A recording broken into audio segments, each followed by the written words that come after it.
Welcome to Buddhist Daily. This is your dose of meditation. Please leave your questions in the comment section below. The following is Lama Dawa teaching and discussing meditation with Tal.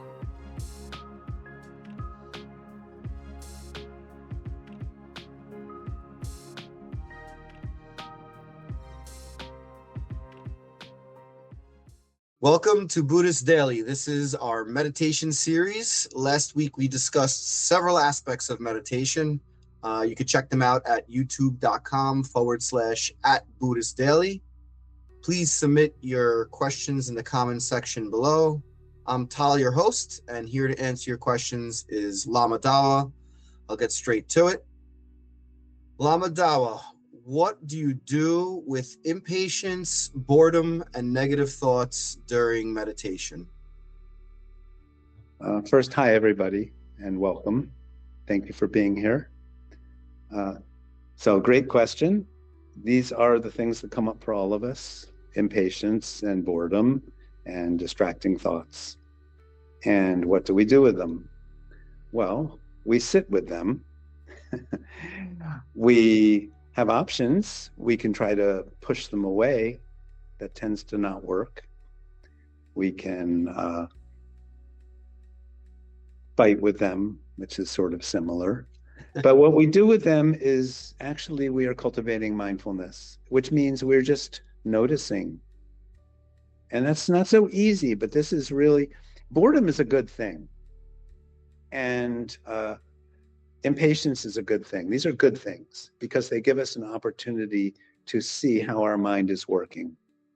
And they will come up.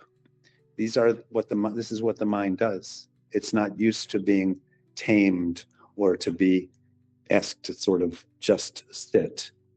The hardest thing is to do nothing. So the mind wants to occupy itself. The mind wants to entertain itself and be entertained. That's why we generate all these thoughts. That's why we have distracting things going on with our attention. We allow these things to happen. This is very, very important. Sometimes some teachers say we make friends with our boredom or with our many thoughts that come to our mind. The point is they are part of the landscape of what's going on. And meditation is about learning how to not be triggered, not to have our buttons pushed, not to react to these things.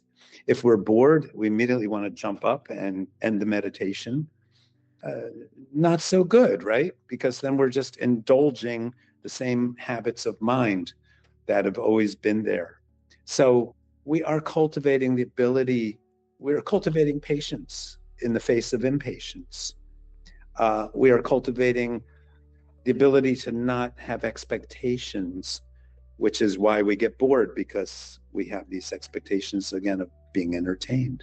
We have the mental talk that goes on in our mind that says, you're wasting your time, this is boring, there's important things you need to do with your life, let's just finish this and go somewhere and get on with our day. So meditation is time out from our sort of normal life, thinking as usual. And we are cultivating patience, as I said. And as I said, we're cultivating this ability to not be so reactive.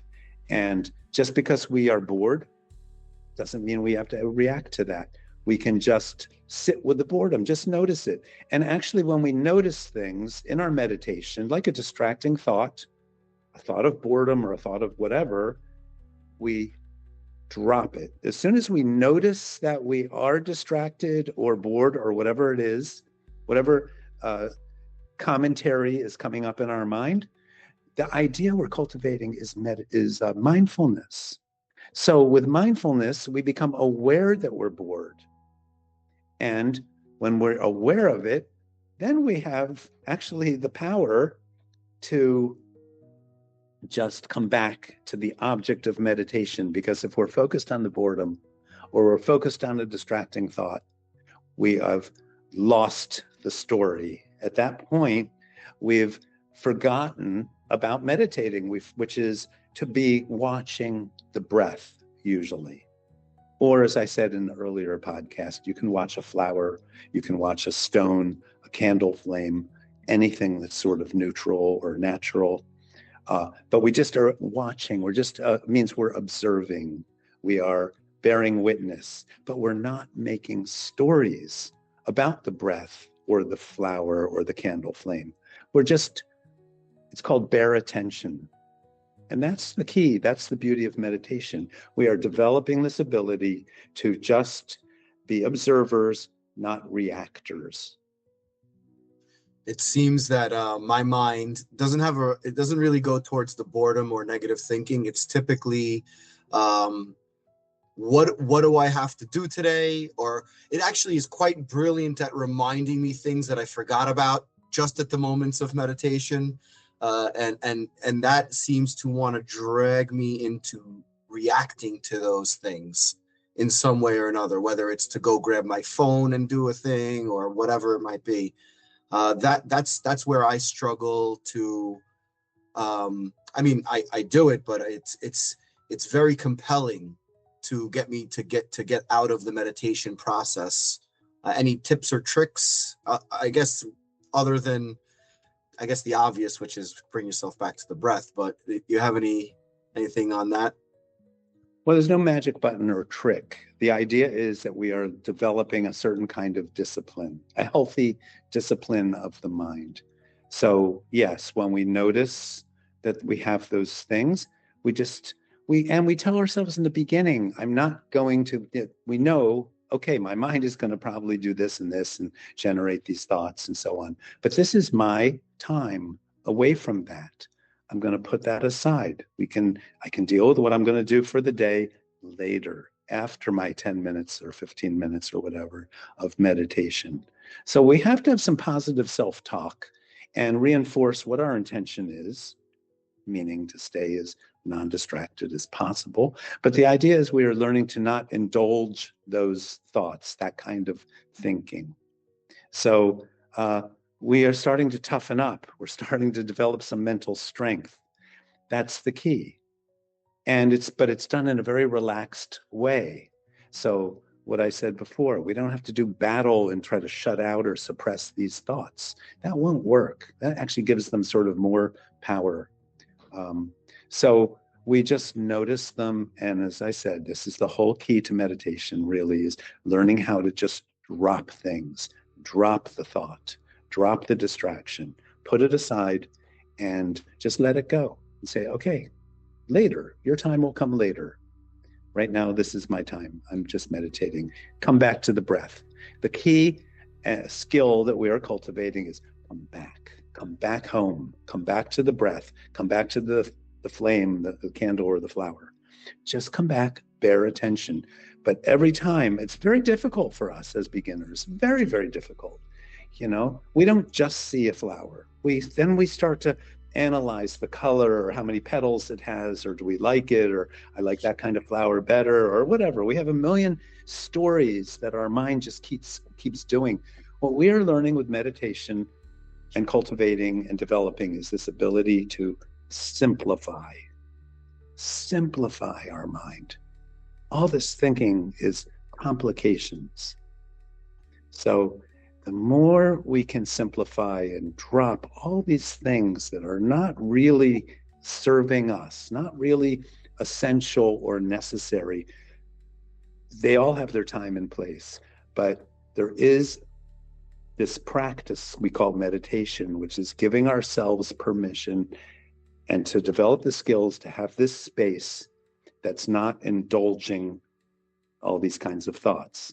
And it's very challenging. Yeah, and what's helped me a lot is the notion of dropping the stories, specifically that line especially when I first sit down. Drop the stories of your day, your future, your whole existence, really. Just drop the stories so that you could be free to be in these moments. Yeah, good. Well, thank you. I'm sorry, did you want to say something else, Lama Dawa? I think we've covered it pretty well. Okay. This is a practice. We're not going to have this perfect meditation with no distracting thoughts. Let's not have unrealistic expectations.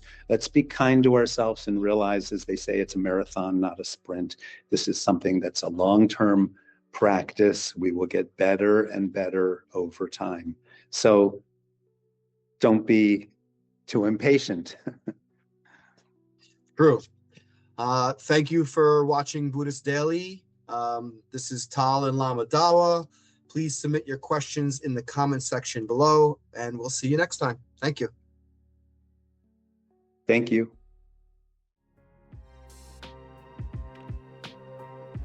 Thank you for watching Buddhist Daily.